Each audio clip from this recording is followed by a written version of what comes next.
Iranian officials responded by writing formally to the UN Secretary General and the Security Council, asking for the US to be held accountable for what they described as directing or supporting those summer strikes, not just tolerating them.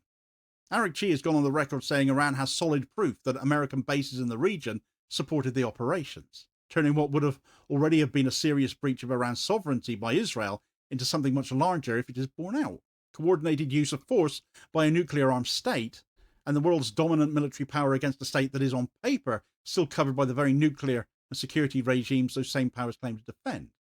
At the same time, indirect talks between Iran and the US and Oman, already fragile, fell apart in the shadow of those attacks. And Araghchi has stated that Iran would not return to the table without a concrete guarantee that Washington would not bomb them mid-negotiation again.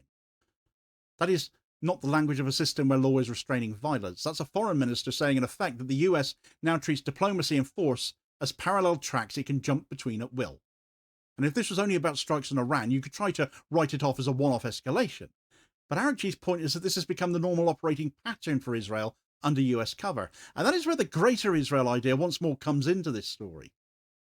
Israel has been carrying out regular attacks not just in Gaza and the occupied West Bank, but across several neighbouring states too, with documented strikes on targets in Syria, on Lebanese territory and inside Iraq as well, almost always justified as preemptive or retaliatory, almost never constrained by any serious external sanction.